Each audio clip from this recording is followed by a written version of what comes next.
Assalamualaikum warahmatullahi wabarakatuh. Perkenalkan, saya Hilda Putri Rahayu, Ketua Program Keahlian Agribisnis Pengolahan Hasil Pertanian.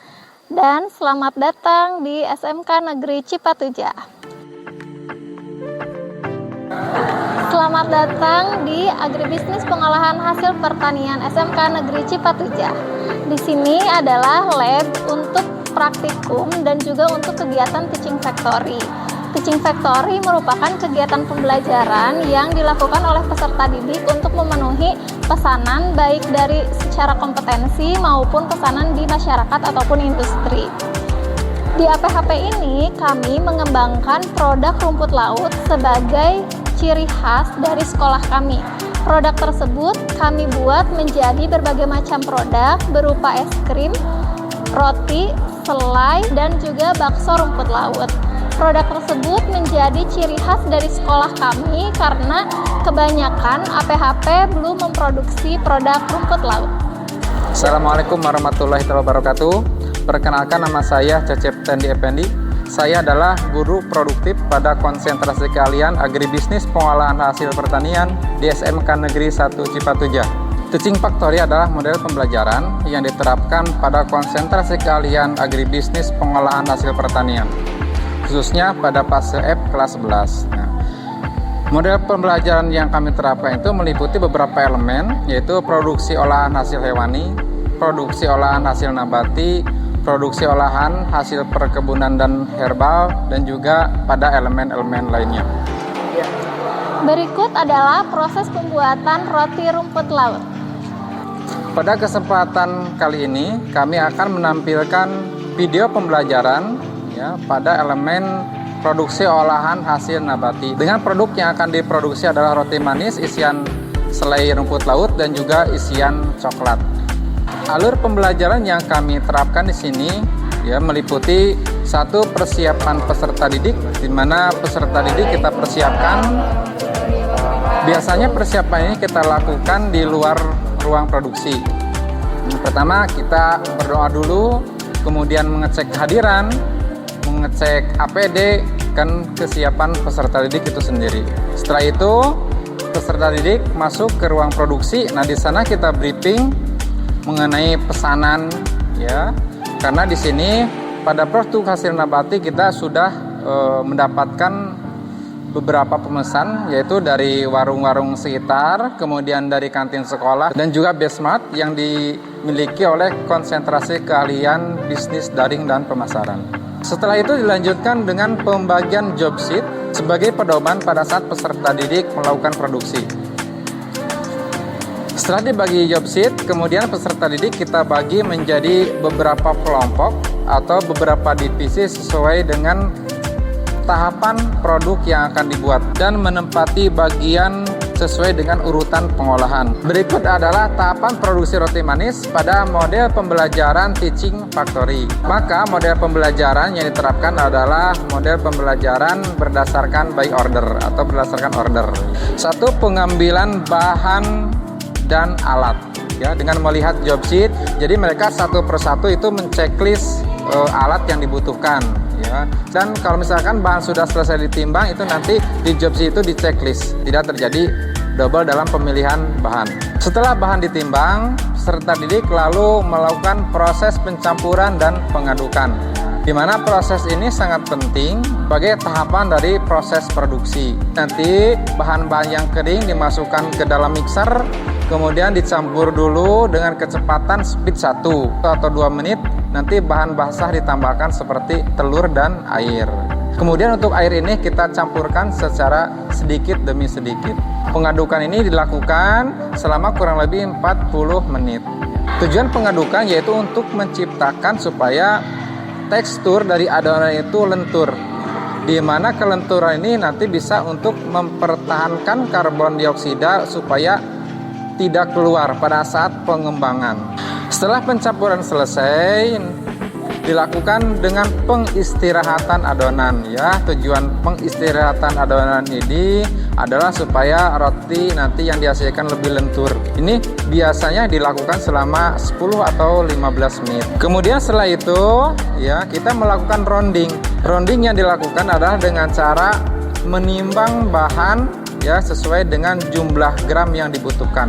Penimbangan bahan kita lakukan secara manual. Setelah itu adonan dibulatkan, di rounding, dibulatkan, kemudian diistirahatkan selama 10 menit.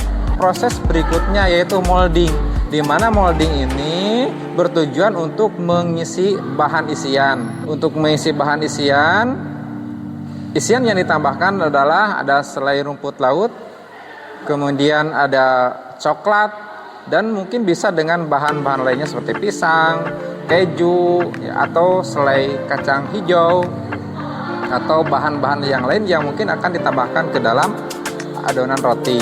Kemudian setelah itu adonan dimasukkan ke dalam proofer ya untuk fermentasi. Pada suhu proofer itu kita menggunakan suhu 40 derajat Celcius dengan kelembaban 70 sampai 80 ya, dimana pada suhu ini aktivitas mikrobia itu bisa berlangsung lebih cepat sehingga bisa menghasilkan karbon dioksida yang banyak yang akan mengangkat remah roti. Penepingan yang kita lakukan yaitu dengan cara memoles roti dengan menggunakan susu evaporasi, kemudian ditambahkan dengan irisan keju. Dan selanjutnya yaitu tahapan baking. Pada tahapan baking ini adonan dimasukkan ke dalam oven, kemudian suhu yang digunakan adalah 180 derajat Celcius selama 10 ataupun 12 menit tergantung nanti tingkat kematangan rotinya.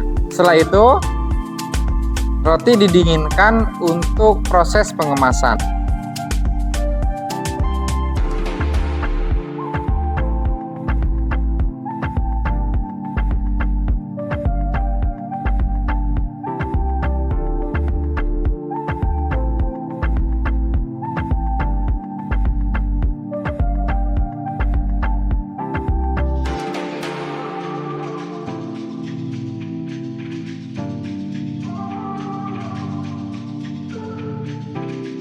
Kemudian setelah dilakukan pengemasan, kita lakukan dengan penempelan stiker ya sebagai identitas dari produk roti kita.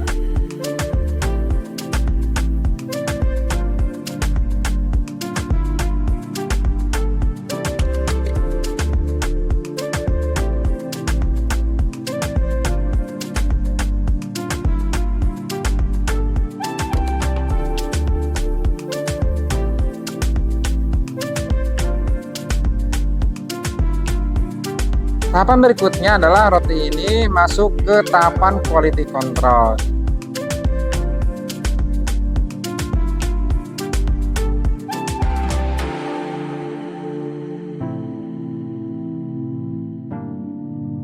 Di mana tahapan ini kita mengecek ya roti yang dihasilkan mulai dari bentuk roti, kemudian tingkat kematangannya, warnanya, keutuhan, dan juga kemasan plastiknya. Nah, setelah itu roti ini siap masuk ke pasaran.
Setelah tahapan selesai, kita berkumpul untuk mengevaluasi kegiatan dan juga untuk menginformasikan pembelajaran di minggu selanjutnya. Setelah itu, kita berdoa dan tutup. Demikian gambaran model pembelajaran Teaching Factory yang ada di SMK Negeri Cipatujah yaitu pada konsentrasi keahlian agribisnis pengolahan hasil pertanian.